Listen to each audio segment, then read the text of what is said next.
Thank you for coming to listen. I am here to talk to you about primal encounter and what all that means.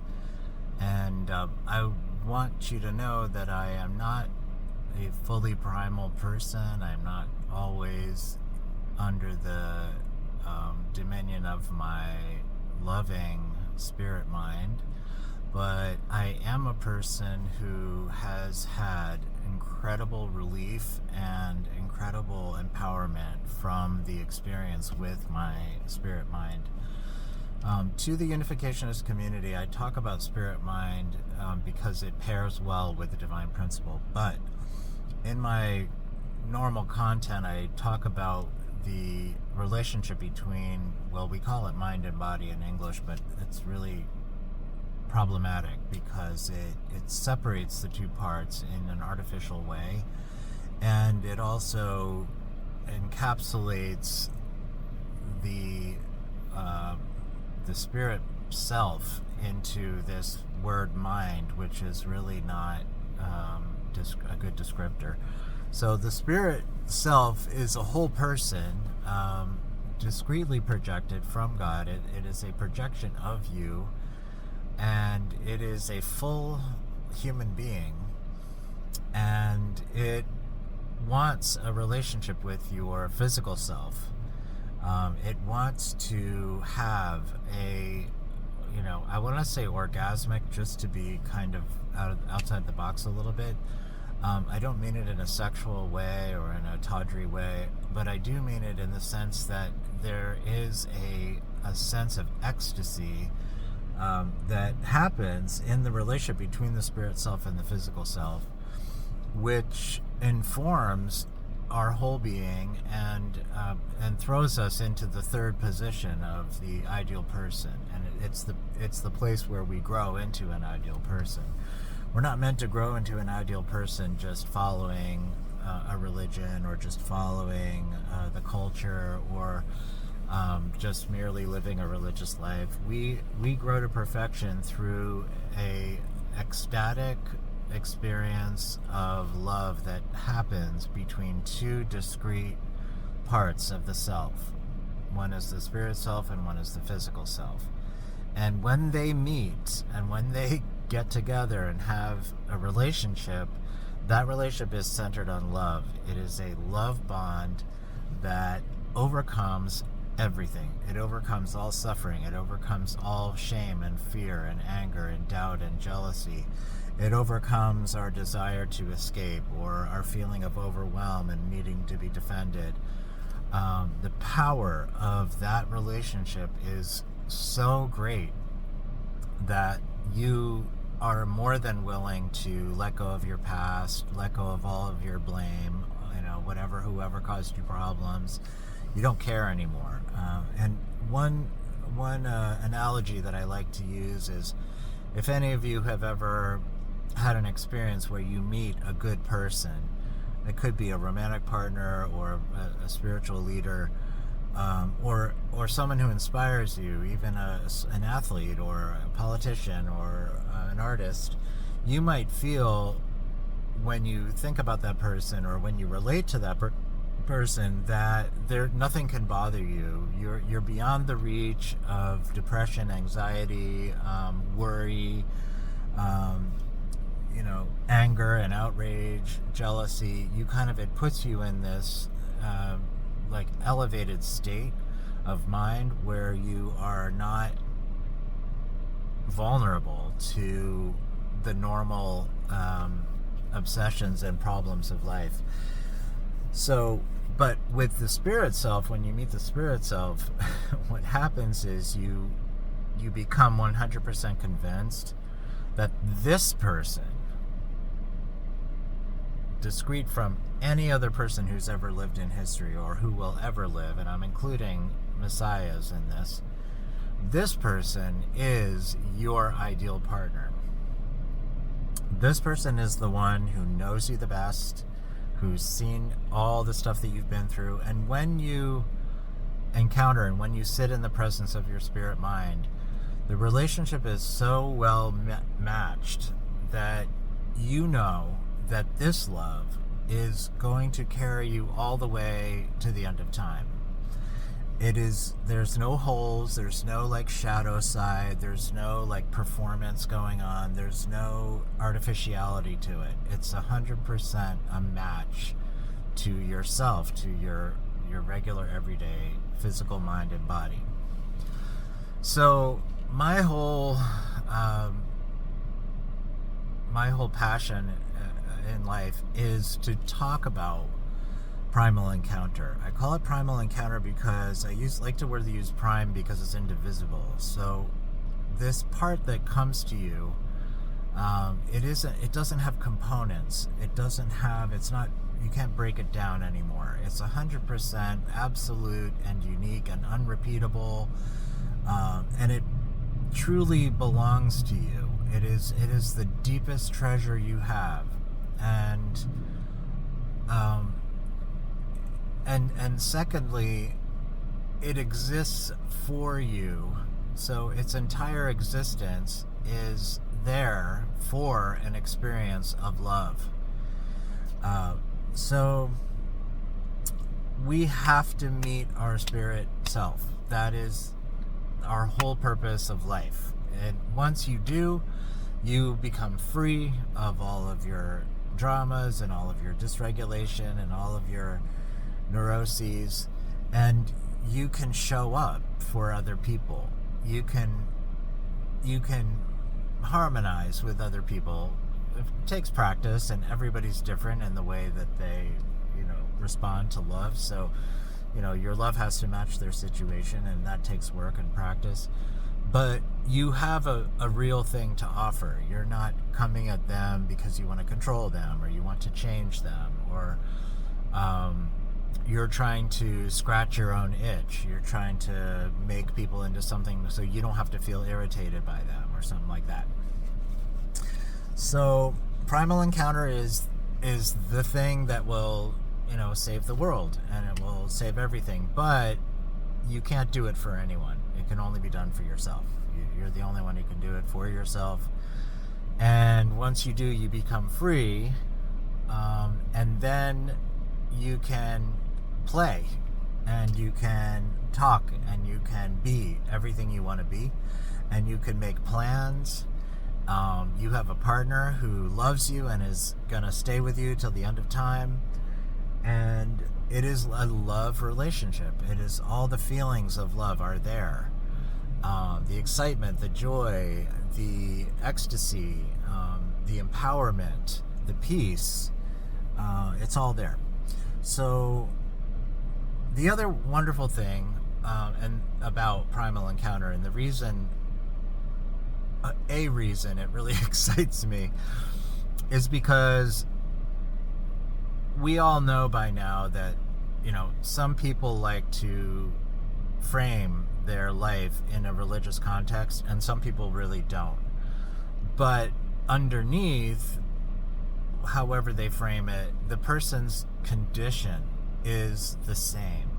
Whether we're religious or not religious, our whole quality of life hinges on whether or not we have met our own self, our own true self. So there isn't really a necessity to talk about it in religious terms. It can just be a thing, the core of your mind, or prime. And when we realize that every single person has unrepeatable prime inside of them, which is, we could say, if we're religious, which is where God lives inside them, but more importantly, it's where the relationship of love can be born. And it can be born in any person's mind as long as they invite and have the primal encounter. And so there have been a lot of theories about how to enable our own prime to come to life and to come to the fore of our mind and to build that relationship. One of them, maybe one of the most well-known ways, is in the 12-step program. In the 12-step program, people are asked to do mainly the first 3 steps, which are, and I could have these wrong, but they're basically admitting that without help, I cannot really solve this problem. And so that's an easy one for people who are having an addiction, or they're just losing everything they care about because they can't manage their behavior. So that can be an easy one, but it's not an easy one for the common man who just maybe spends a lot of their day trying to fix stuff, or afraid of consequences happening around them, or overwhelmed by the behaviors of other people, or just their inner life doesn't have the quality of joy and love and peace that they want it to have. But because that is such a common problem, and it's so widespread, and it's universal, and it's historical, we don't really come to this point very easily where we say, I can't tolerate this, and I need to change. I want to change. I want to be a loving, whole person, but I can't seem to be there, because even if I can do it in my own little way, as soon as so-and-so comes around, I can't take it. So it's harder to come to that point if you're not at the end of a gun of an addiction or some behavior that's really threatening your livelihood. But it is a place where I think if we have a roadmap, if we have a set of people who are doing this, we might be able to say, hey, maybe I could use this too. We also, the other thing, it's something that's accessible whether you're religious or not. The second part is we love to obsess about the politics and the world of whatever it is, the world of religion or the world of politics, or these sort of very loaded, triggering things, and we are frustrated because people we love are on opposite sides of things, right? And we feel like that something is wrong because these good quality people exist on both sides, and they're not seeing each other, and they're not understanding each other. So even if I can build my bubble of peace in my own family or with my own friends, as soon as I see, what's happening across the world or what's happening in the other side of the political spectrum, I'm overwhelmed with fear and anger and jealousy and pain and doubt and all of the human hell experiences. So what I want to suggest is that there is a way to experience life without getting caught by other people's drama, and by also our judgments and our own blame. So these are the things I'd like to explore, and I can only do it in the way that I do it. I don't have some kind of special training for this. I did study religion for a long time. I was a missionary for a while. I have done recovery type therapies. I have done some therapy, but everything really clicked and changed when I started to sit down and just take responsibility for what was happening inside my mind. And I found that as I began to list, and this is also a kind of a 12-step thing, it's called taking inventory. As I started to really list with honesty, what are the things I'm feeling and why? And then step 2 is where we ask God to remove those things, which I've always had a problem with that language, because I feel like the things that are going on in our mind are kind of being created by us or perpetuated by us. And maybe we have a sense that, we're responsible for it. We can't just give it away for free. It seems like there should be a payment or something to get free from things that we've created. But the concept here is we ask a higher power to remove our anger and fear.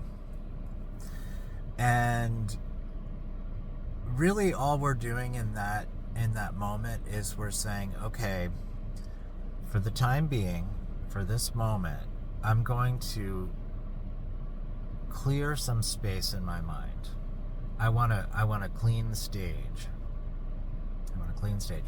So I'm not, for this period of time, maybe you can meditate after doing it for, 7 minutes if you want. For this 7 minutes, I'm going to let you have, and for me, I do this with my inner prime. I just say, okay, I'm putting these children of mine in your care. So it's like I'm getting a babysitter for an evening. And this helps me to now have an attitude of waiting. And I think this is like a third step thing, where we're asking God to remove those things. And then also we're asking God for his will and the power to carry it out. So mainly what we're doing is we're saying, okay, I'm going to stop all the drama. I'm going to make myself available to center on something deeper, something more true. And then we kind of clear the stage, and then we take a few minutes and we just listen. Or just rest. You don't even really have to listen. Because in my experience, the spirit self appears to your mind not from somewhere else. It appears within real space and real time. And it appears as oneself. So sometimes the language of religion, spirit and body, heaven and earth, God and man, it's so dualistic that it becomes a trap. It's kind of like, oh, if I'm praying to God, that means God is not here. Or if I have to speak to God, that means he cannot be part of my thoughts. So in my experience, God is appearing like God is that which appears within a love relationship. So we have to actually allow the relationship of love to appear before there's any kind of God. And then when God appears in the love relationship, you realize that he is you, that it is you. It is not God coming from elsewhere to this place. He is manifesting within your own flesh and your own words and your own intentions and your own heart. So, we have religion to help us, but at the same time it creates a big obstacle, because it's almost by the language itself, it is describing a world in which God is far away, or God is up there, or even spirit self and physical self. To put them in words, it's a little bit misleading, because the spirit self and the physical self actually are one. There's an ODU. They come from one place. They're divided and then they meet again. So you can't escape them. They're not ever absent. They're omnipresent. So, things like God or the spirit self, they're omnipresent. So anyhow, I think the main action that I have found is the most helpful to begin to feel the actual feeling of love within one's own mind, within one's own spirit, is to kind of admit or confess or report that, oh, my regular mind, my daily mind, whatever it is that's going on, right now, is not really in an ecstatic, I'm not in a place of ecstatic union. And I don't feel loved and understood. So I'm kind of like worried about whether everybody else understands and loves me. Everything I do is kind of to perform in this way that like gets, we're very, very keyed into everybody else's love and acceptance. So, this is long. It's to, I find the best way to kind of report what is really happening in the mind is to have a very simple list of fears, because it's a big mass of stuff and it's impossible to articulate everything.